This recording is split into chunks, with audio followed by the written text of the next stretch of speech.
Thank you, Katie, for joining us today on this episode. I'm really glad you took the opportunity and to have you with us. I want to start by asking you, as an environmental engineer and a climate action designer, you probably see the current environmental challenges as an opportunity for systemic changes. Can we play our way out of this crisis? Play, you mean like with games? You mean Yeah, playing in a game yeah, sense? yeah, in the game sense, yeah, it was used in this. Probably not.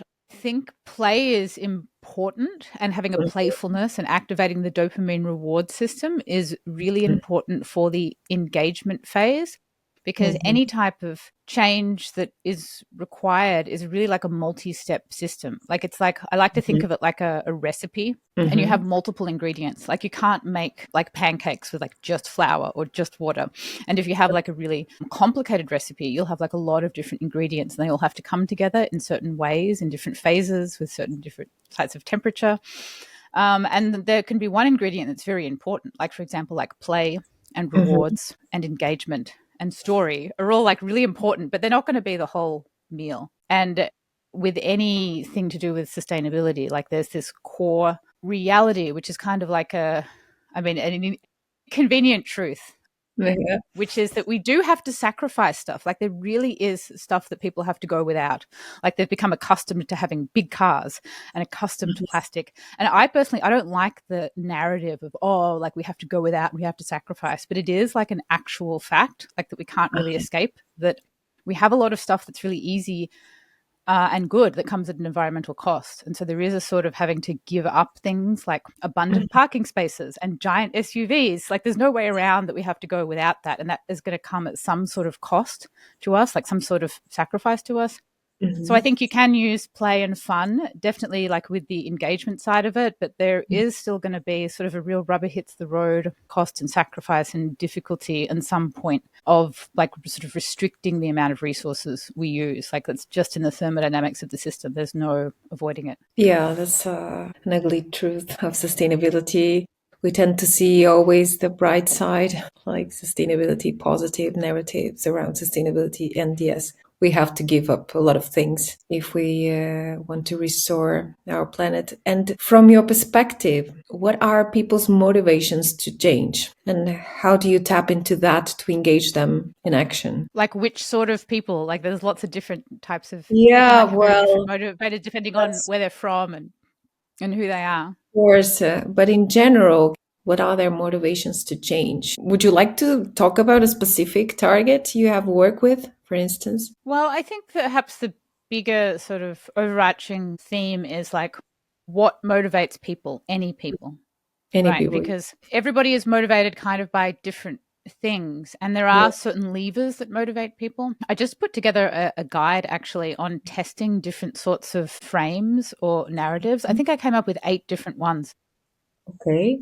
I don't know if I can remember them all at once, but I think the first thing to understand is that using an environmental call to action, even though we all kind of care about the environment, like if you ever if you look at any testing of anyone, it's like over 80 or 90% of people say, yeah, of course I believe that we should have no litter and trees and like, you know, like a nice climate and clean air. Like nobody doesn't really think that. But then you get this thing called the value action gap where we all kind of care about the environment, but then it can be quite hard to distill that concern into people actually doing stuff in the real Hmm. world, which comes at some sort of cost. Like it's either, you know, your time or your attention or your habit change or a career change, or it's just, you know, it involves some sort of difficulty in some way. So that's where our attitude doesn't necessarily like flow into behavior, which is kind of like where the center of my Yeah. work is and trying to figure out how to get that to work. But if you look at like how to psychologically tap into people, using an environmental call to action, like do it for the planet, do it because of climate change, is usually the weakest way to motivate people, even though we do care. That's It's not true. about caring. It's about like trying to bridge this like extra energy that's required to actually do stuff, like to change habits and stuff, or, you know, spend money on something different. So there's different ways to do that. I would say first thing, just realize that using the environmental call is probably the weakest, but it will be very strong for some people, like maybe 2 or 5% of the population that'll really work on. But Hmm. then you have all these other different sorts of frames though.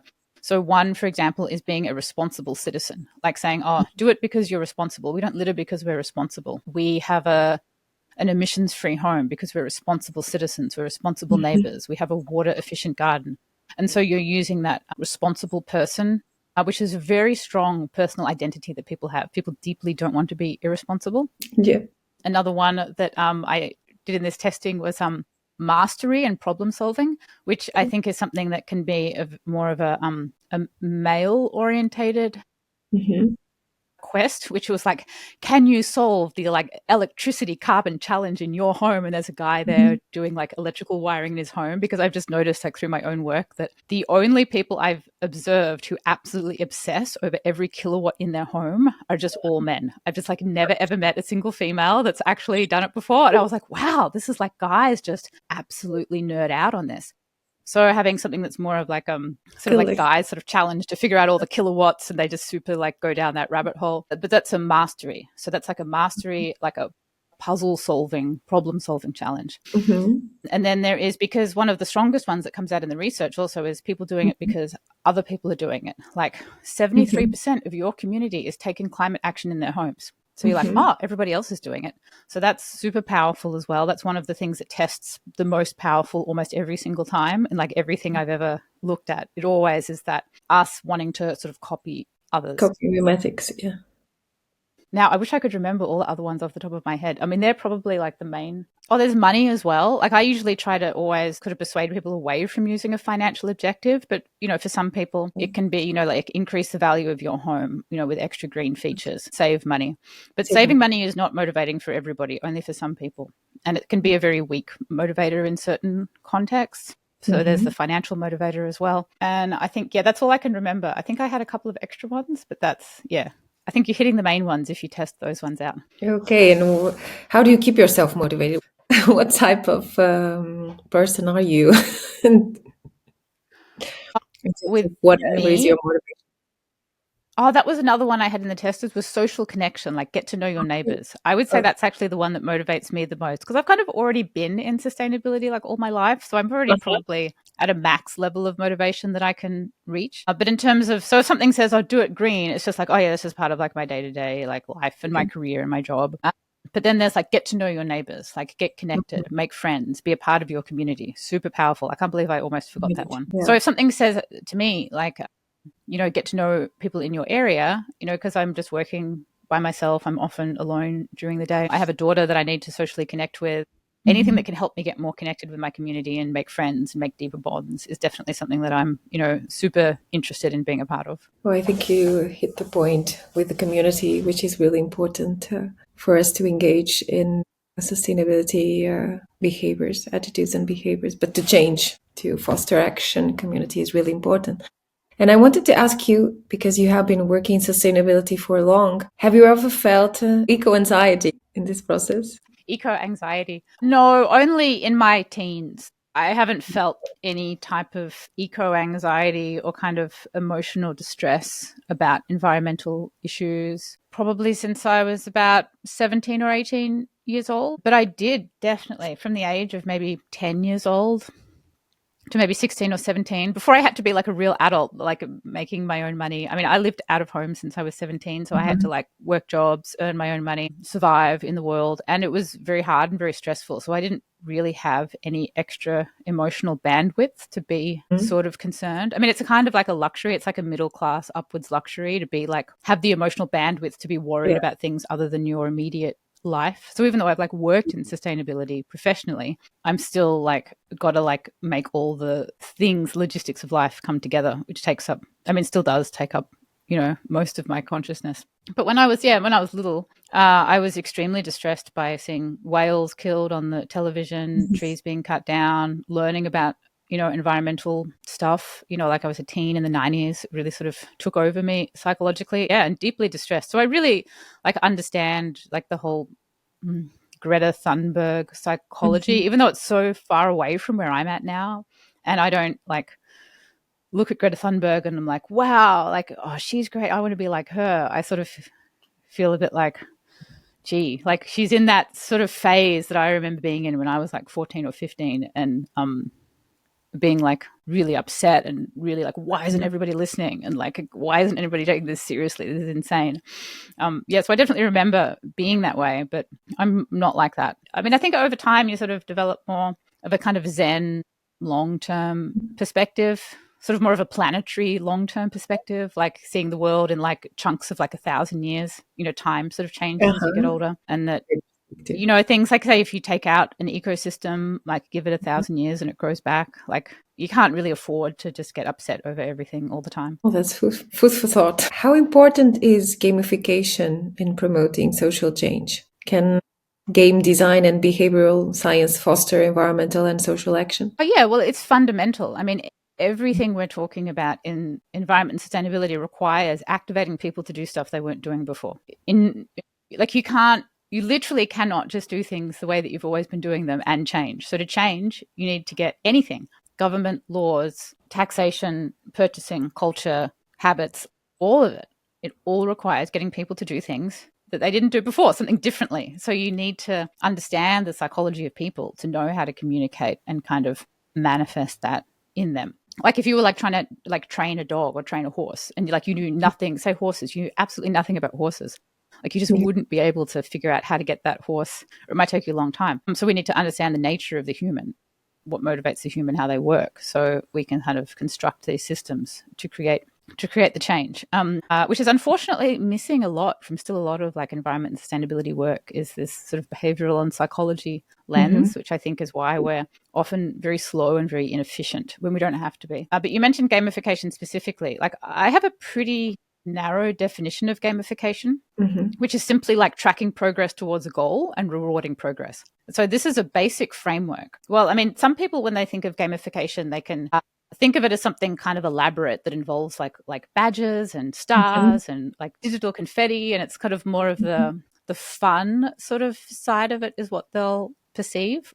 When I think of it, I just merely think of like, we want to do something in say 14 days. This is our goal. We want to achieve maybe X amount of plastic or CO2 or trees planted or whatever in 14 days. So it's a 14-day challenge. It has a beginning and an end. And then we're going to track progress. What are we going to do every day as we track progress? And then every time you make progress, you get a sticker, or you move up a level, or you get a color change. And then maybe you can add on some comparison, like if you have groups, comparing each other. But basically, like you have a start, you have an end, you track progress, and then you're rewarding the progress. And that's it. And that basic structure is fundamental to getting anybody to do anything. Like we all create these structures when we want to do stuff. Like you need the action, the system, the progress tracking, and then you give yourself some sort of reward, even if it's like, crossing things off a to-do list. Is this also? But yet in many community engagement, climate sustainability programs, or like things that people do, they actually don't have this at all. Like how many like green meetups are there? People meet once a month, they talk about stuff, and there is no goal, there is no tracking of progress, and there is no reward mechanism. And years, people meet once a month, talk about stuff, and literally they do not have this basic structure set up. And I would say like in every single client I work for or project that I do, this is not set up. The relationship between the effort that they're going into and the actual tracking of progress, and that we did actually make it to the goal, is actually pretty shaky. Like there's not a really tight feedback loop around that. So yeah, in my definition of gamification, it's just very fundamentally progress. So I use it in a pretty reductive sort of way. And you don't need to go that far on the creative side. Like it doesn't need to have all these like super crazy characters and do all this elaborate gameplay stuff. Like if you just get that core spine, that core backbone right, you'll start to see stuff happen. In terms of, have you worked with children? Will you work with children, adults? What is the most difficult age to work with in terms of? Well, I've worked with kids a bit. I want to work with them more. I have a club at my daughter's school that meets once a week, and I've done a handful of classes that I've taught to the school, but I definitely want to do more. I don't know. I mean, I haven't tried all the ages, so I only know like her age, which is like 6, 7, 8-year-old realm. I don't know. It's great. It's the most fun thing I've ever done. It's all I want to do. I'm trying to move everything in that direction, and it's been a real creative powerhouse for me, because I found when I'm designing stuff for kids, my work is just so much better. Like I'm just like, when I'm in my mind, I'm like, how do I design something cool for kids? I'll just design up something that's really great. And I'm like, wow, I've like tripled my own, I don't know, kind of creative ability just by changing my mindset to do stuff Uh-huh. for kids instead of adults. When you think about like, how do I get a whole bunch of employees at lunchtime? Yeah. I don't know. You just don't. Well, I don't come up with really cool stuff. It's just like, oh, I don't know. But when you think of like how do I get a whole bunch of kids? It's like, oh, we could do this, we could do that, and it's been a really wonderful experience. So I don't know. I think everybody should do it more. There's a sense of not wanting to work with kids as much. Well, not. I mean, some people really want to work with kids, but I feel like, well, actually, I can only talk for myself. I felt for 20 years that kids were just not a viable option because there's no way you could get paid. You wouldn't get to do any real work. Like there'd be no real buildings. It wasn't like real, like it wasn't real work. You wouldn't get a real result. You wouldn't be able to get paid for it. I had all these like limiting beliefs that it wasn't sort of viable. And now I'm just like, well, this is kind of all I want to do. So I'm just going to figure out how to make it viable. So I think more people should be child orientated. Yeah, Because that's honestly, true. it's the most fun thing I've ever done. I've never enjoyed anything as much as I've enjoyed working with the kids. Yeah, and it's beautiful. It's rewarding. We started a project for sustainability education in Colombia for kids aged 6 to 12 years old, and it's great. Perhaps we can discuss how we could collaborate Yeah. in the future about Did that. you have the similar experience working with kids that you just loved it and it was super fun? Yeah, I used to work with kids when I was younger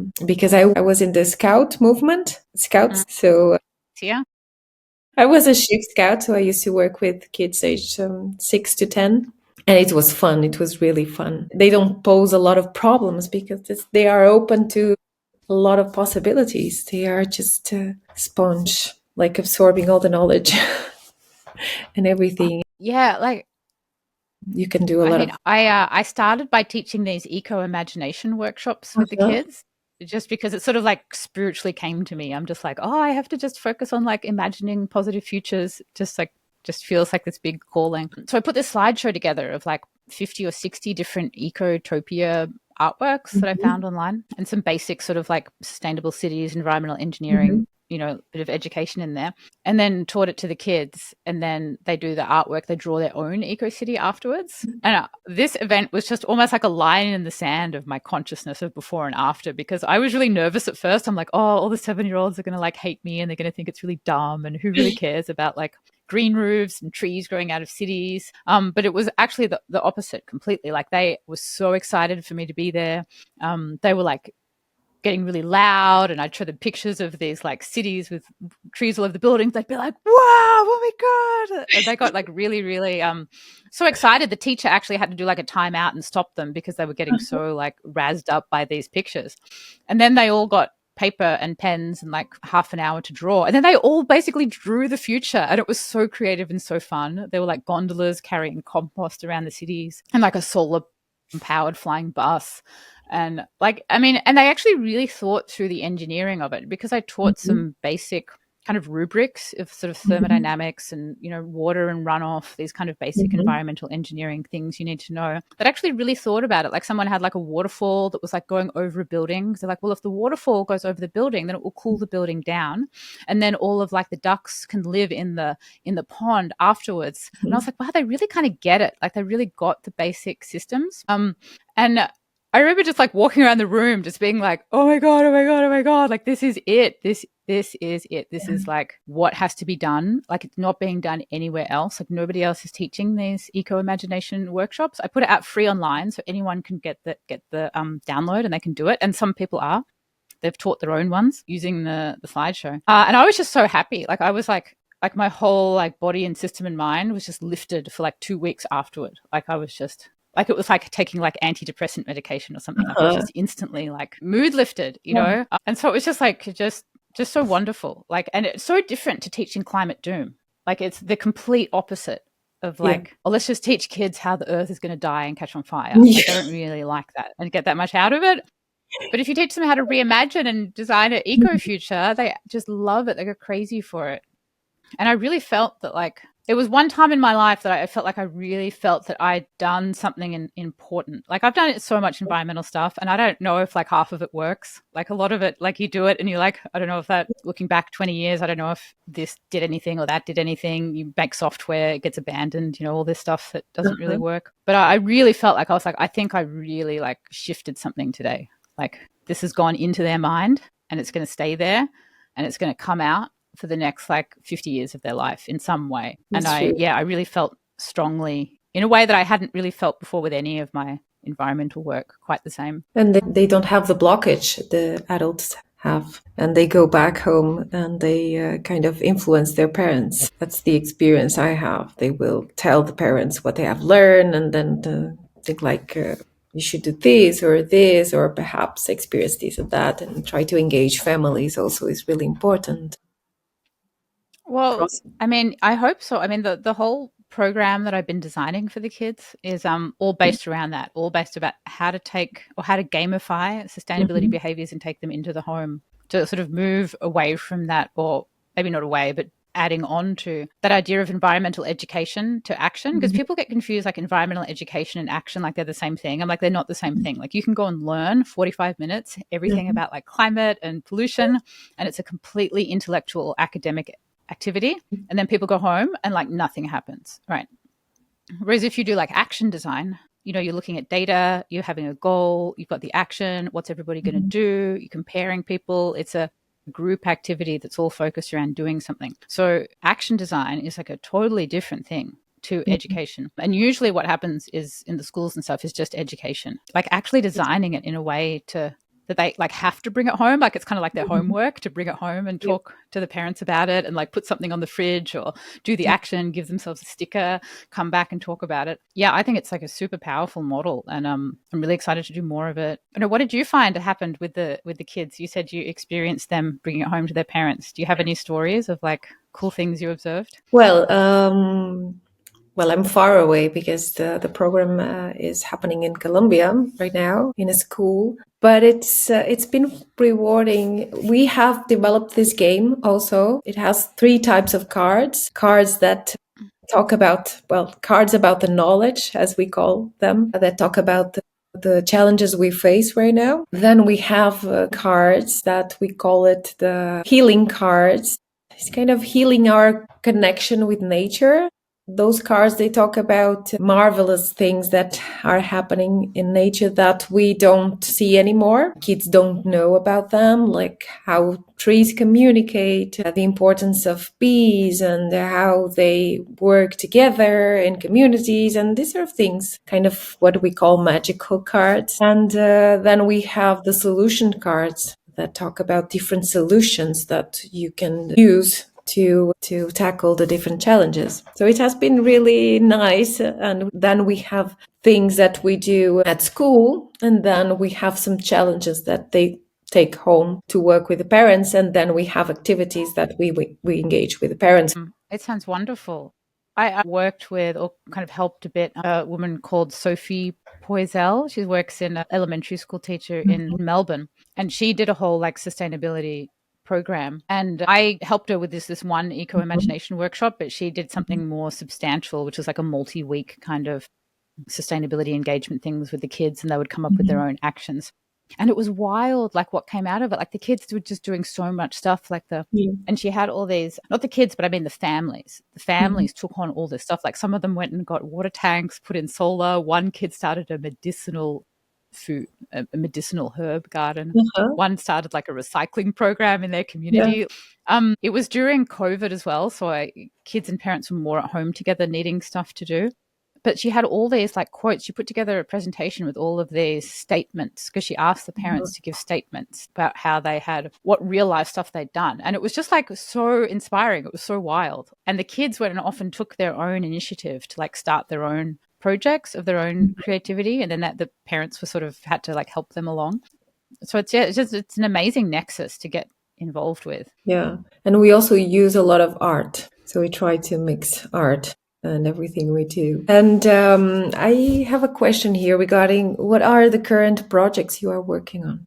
Current projects, well, definitely the kids stuff. I have been I have this program. It's called Earth Doctors, which Mm-hmm. was the name came from how I would explain like being environmentally friendly to my daughter when she Mm-hmm. was really small. Like when they're like 2 and 3 years old, they don't really understand what a scientist or an engineer is, but they do understand what a doctor is, and they get little Yeah. doctor boxes and they really know what that is. So I would say like, we're going to be good Earth doctors, and we're Yeah. going to like, and I would just explain all these little things. And so it became like sort of my shorthand for Uh-huh. explaining what sustainability was. Like you can't say sustainability to a 3-year-old. Like they just don't get it. Yeah, And so that's true. Earth Doctor was a really cool like phrase. So I started the Earth Doctor Club, and now I have like 40 different, or at least 40 different like activity ideas that are Mm-hmm. all kind of gamification, kind of environmental engineering. Like I have a thermal camera as well. So one of them's building like a little city, like out Oh, of like real materials, and then putting a heat lamp on it and then looking at it through the thermal camera. And yeah, all this stuff, so much stuff. It's so fun. So I'm putting all of that together, and that is part of the bigger umbrella thing that I have, which mhm. is the School of Climate Action Design. So I have a community and courses and a 6-week group coaching program Mhm. for people who are, serious sustainability leaders who want to just really get on top of this action design stuff. Like there's so much knowledge in how to design systems of engagement, like how to hook people's attention, how to do storytelling, Mhm. how to use different behavioral psychology levers, just basically design, like how to make something look good. If you've been in sustainability for a while, there's been a lot of Yeah. stuff that's been done that just doesn't just look very, very backward design. Yeah, how to do like gamification design, and all of the things to look out for, like cognitive load that kills things, choice architecture. These are really important things that you can really make a mistake of. And so if you're not getting good engagement, you can Mhm. just so easily be making these mistakes that aren't obvious at first until you learn them. So I have this community courses in the School of Climate Action Design that I have been working very hard on the last 6 months, just about to launch it. So yeah, to get just to master every dimension Uh-huh. of human psychology interactive design so you can make the most effective. I am promising that if you do it, you'll be able to design the world's most effective climate program. That's my big promise, because I've really gone all out to put all the best resources and the best academics behind it. Hopefully there's no stone left unturned in the curriculum. Well, we need tools to a lot of tools to help us. I don't like the word fight, but to help us tackle these challenges we are facing and to bring solutions that can effectively lead us to sustainability because we are not there yet. It's a You can always long use create. Create's a nice word. Create the creating this word. solutions. Yeah. Yeah. Do you also you have also written a few books from do you, Yeah, two. Hmm. two, at least two. And are you thinking about the next one? Oh, yeah, I am actually. Well, the Earth Doctors one, I Okay. see uh, in my imagination constantly, just sitting there like a Christmas decoration that's just hanging in my eye all the time. To put all of the activities together in a book. So there's 40 or so different activities over a 12-week program That's a great idea. into the Doctor's book. And I would really like to redo, sort of not redo, but do the second edition of my book, How to Save the World. That's like my big Uh-huh. sort of flagstone. Do you call it flagship, flagstone, keystone, whatever? My main book that's very substantial, Uh-huh. of all of a design framework and a workbook of how to apply this measurement based psychology and gamification thinking. Like I wrote that book sort of throughout 17 and 2018, and then it Mhm. came out in 2019. And I've really learned a lot since then, in 5 years since putting it out. So it'd be really great to have like the Updated. upgraded version. But it's a huge task to take on. I mean, it was not an easy thing to write. Maybe if I figure out a way to hire a team to do it, I'd like to do that. But I don't know if I'm going to go back in the writing hole again soon and put that level of effort on myself again, because it's not an easy thing to write something It's that not. complex on your own. It's not. And do you have any practical and fun tips for anyone, individuals looking to make a change and embrace a more sustainable lifestyle? Well, you mean people who are like just want to be a bit greener, or people that want to influence other people to be greener? Oh, that's a great question.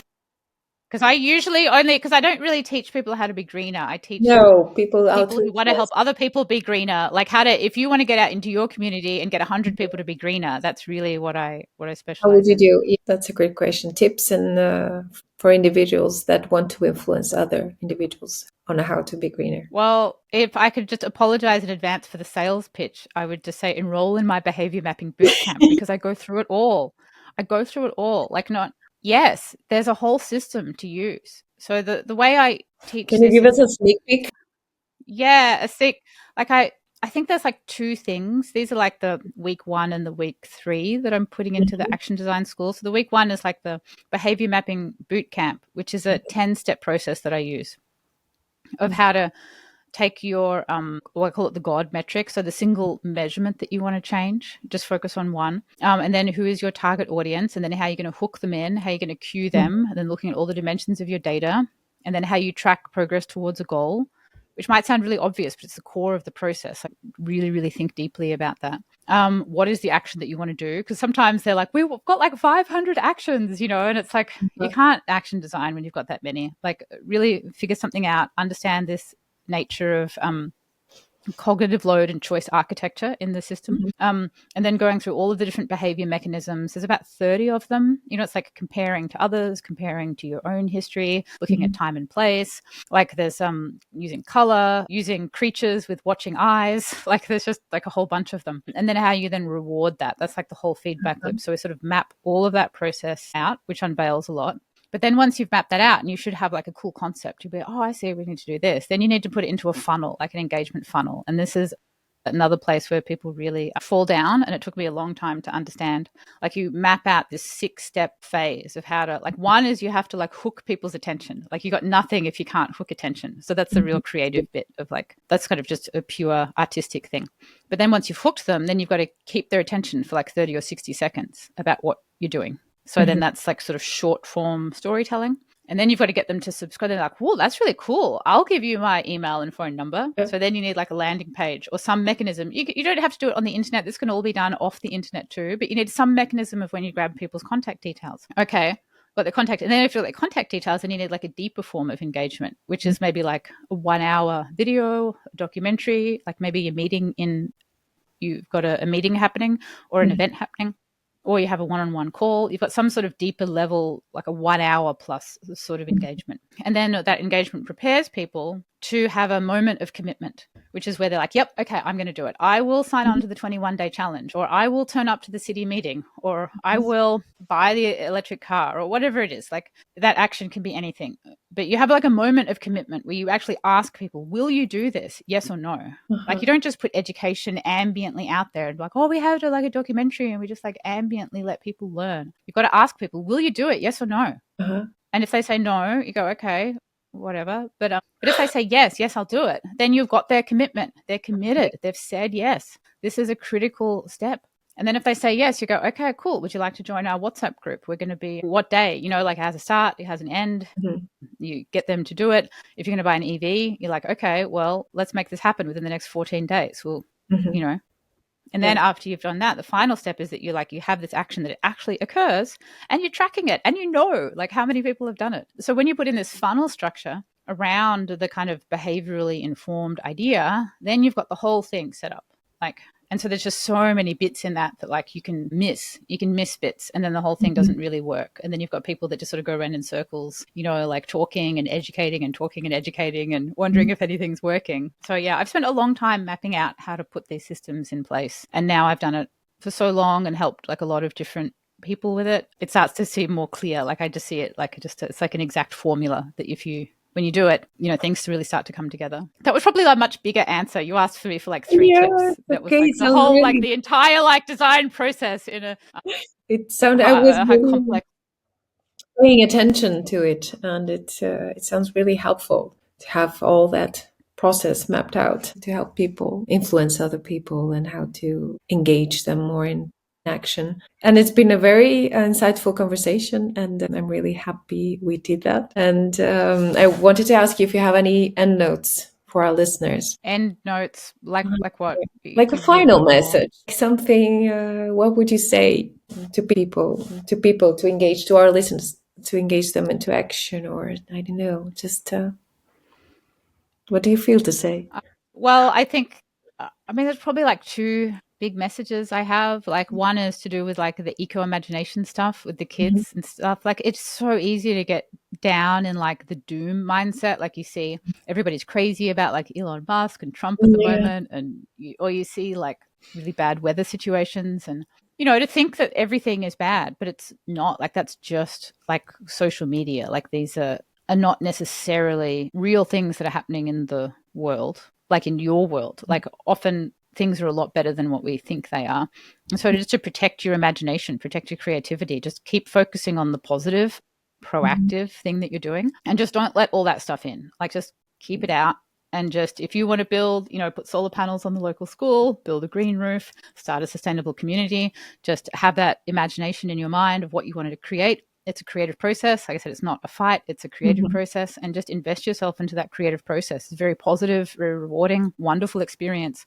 And that's really all you can control, is your own creative flow. Like, we don't have any control over anything else except our own thoughts, our own actions, and our own creative flow of the energy of the universe through us into whatever we make. That is Mhm. literally all you can do with your life. Like, and just manage your time. So you can't change these big things anyway. You can only change your own flow. So just make that really positive, make it really imaginative and as wonderful as you can. And the other one, with the sort of behavioral side, the more like practical side of that, is just realize that like everything is a funnel. Like, Mhm. this module that I teach about, I literally call it everything is a funnel, because everything is a funnel. Everything has to attract attention. It Mhm. has to engage people for longer than 3 seconds of the attention, have some sort of shift happen in them that they're like really into it, and then they do something. Like, it has to be in Right. that cycle, that system. And people don't more often miss that. They think, oh, I'm making an app, or I'm making a program, or I'm bought a bit of land, or whatever. It's all a funnel. You got to map it out in a funnel with these 3 phases of it: grabbing the attention, the engagement, and the action. And once you start to put it into a funnel system and see that, it just totally clarifies like what you have to do. It all starts to make sense once you function like a funnel, and then look at the weak points in the funnel, and you're like, okay, what is stopping people getting through the funnel? And you're like, oh, well, that bit's not very good. That bit's not very good. Mhm. And then you're just optimizing the flow. Imagine it's like water moving through a funnel and it's all like Uh-huh. leaking out. You're just like, okay, well, that bit's pretty leaky. That Oh, bit's pretty yeah. leaky. And that's basically like all you do, is then you just spend your entire life optimizing the funnel, pretty much. Well, that's a great message. And thank you so much for joining us today. It was great to have you here. And I hope we can talk in the future episode to going deeper into our conversation, and also to learn more about your projects and Earth Doctors. I was really enthusiastic about that. All right. Thank you.